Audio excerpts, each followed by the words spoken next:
જય માતાજી મિત્રો, આજે આપણે બનાવવાના છીએ કોથમડી વડી, જે મહારાષ્ટ્રની બહુ જ ફેમસ અને પરંપરાગત વાનગી છે। સૌથી પહેલા આપણે 2 વાટકી બેસન લેવાનું છે, અડધી ચમચી હળદર ઉમેરવાની છે, સ્વાદ અનુસાર મીઠું ઉમેરવાનું છે,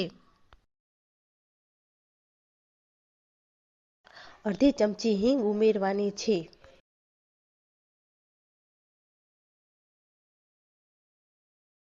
1 ચમચ ધાણા જીરું પાવડર, અડધી ચમચી ગરમ મસાલો, 1 ચમચી કાશ્મીરી લાલ મરચું કલર સારો આવે એ માટે, 1 ચમચી તીખું મરચું, 1 ચમચી તલ લીધા છે સફેદ તલ, ઝીણું વાટેલું લસણ 2 ચમચી છે તે પણ ઉમેરી દેશું, ઝીણા વાટેલા લીલા મરચાં છે 2 ચમચી તે પણ ઉમેરી દેશું, અડધી ચમચી બેકિંગ સોડા છે, જે સોડા આપણે રસોઈમાં ઉપયોગ કરીએ છીએ તે સોડા ઉમેરી દેશું, 2 ચમચી તેલ ઉમેરશું।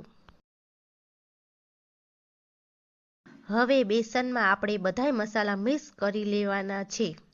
બેસનમાં બધાય મસાલા મિક્સ થઈ ગયા છે। હવે આપણે લીલી કોથમરી જેને સમારીને રાખી હતી તે પણ ઉમેરી દેશું। સરસ કોથમરી લીલી લીધી છે, તેને આપણે બેસનમાં ઉમેરી દીધી છે, તો આપણે બેસનમાં કોથમરીને મિક્સ કરી દેશું। હવે કોથમરી બેસનમાં સરસ રીતે મિક્સ કરી લીધી છે, તો હવે આપણે જરૂર મુજબ પાણી ઉમેરતા જાશું અને લોટ બાંધતા જાશું।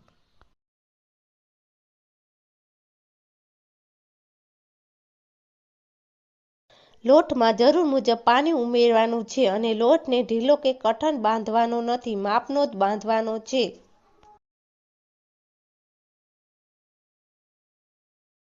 હવે લોટ સરસ બંધાઈ ગયો છે, તો તેમાં આપણે 2 ચમચી તેલ ઉમેરી દેશું। લોટમાં તેલ ઉમેર્યા પછી લોટને સરસ રીતે મિક્સ કરી લેવાનો છે। હવે આપણે એક સ્ટીલની થાળી લેવાની છે, તેમાં તેલ લગાવવાનું છે।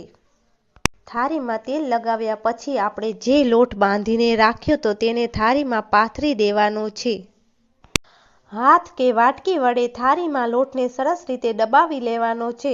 તમે વિડીયોમાં જોઈ શકો છો કે મેં હાથ વડે લોટને થાળીમાં દબાવી દીધો છે। હવે થાળીમાં લોટ પથરાઈ ગયો છે। હવે એક કઢાઈ લેવાની છે, તેમાં પાણી ગરમ કરવા માટે ગેસ માથે રાખી દેવાનું છે। પાણી ગરમ થઈ ગયું છે, તો આપણે જે કોથમરી વડી થાળીમાં પાથરીને રાખી હતી તે થાળીને આપણે કઢાઈમાં રાખી દેશું। કોથમરી વડીને વરાળે જ કૂક થવા દેવાની છે। 15 થી 20 મિનિટ માટે આપણે થાળીને ઢાંકણ ઢાંકીને રાખી દેશું। કોથમરી વડી એકદમ હેલ્ધી બનવાની છે અને અંદરથી નરમ અને પોચી સરસ બનવાની છે। 20 મિનિટ થઈ ગઈ છે, તો કોથમરી વડી કૂક થઈ ગઈ છે। વરાળેથી ઉતાર્યા પછી કોથમરી વડીને થોડીક વાર માટે ઠંડી થવા દેશું। ઠંડી થયા પછી તેને કોથમરી વડીને ચોરસ કે ડાયમંડ શેપમાં કાપી લેશું। કોથમરી વડી સરસ બની છે અને સરસ રીતે કૂક પણ થઈ છે અને એકદમ સોફ્ટ બની છે।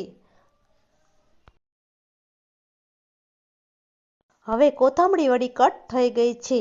હવે એક પેન લેવાનું છે અને તેમાં તેલ ઉમેરવાનું છે। તેલ ગરમ થાય પછી આપણે જે કોથમરી વડીને કટ કરીને રાખી હતી તે આપણે તેમાં રાખી દેશું। કોથમરી વડીના 4 થી 5 પીસ આપણે પેનમાં રાખી દેશું અને બે સાઈડ ફેરવીને કોથમરી વડીને ચડવી લેવાની છે। તમે વિડીયોમાં જોઈ શકો છો કે કોથમરી વડીને બે સાઈડ જ્યાં લગી ક્રિસ્પી ન થાય ત્યાં લગી ચડવા દીધી છે। કોથમરી વડીને ક્રિસ્પી કરવાની છે।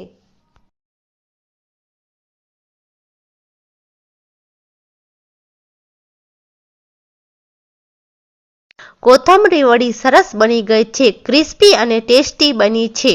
આજે આપણે બનાવી છે મહારાષ્ટ્રની ફેમસ રેસીપી કોથમરી વડી, જે દેખાવે પણ સરસ લાગે છે અને સ્વાદમાં પણ એકદમ ટેસ્ટી છે।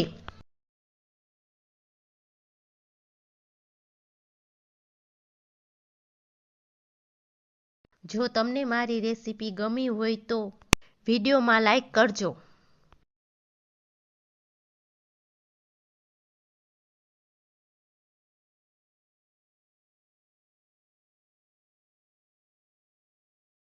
તમારા મિત્રો અને પરિવાર સાથે શેર કરજો અને આવી સરસ દેશી વાનગી જોવા માટે મારી ચેનલને સબસ્ક્રાઇબ કરવાનું ભૂલતા નહીં અને કમેન્ટ બોક્સમાં લખીને કહેજો કે તમને કોથમરી વડીનો વિડીયો કેવો લાગ્યો છે।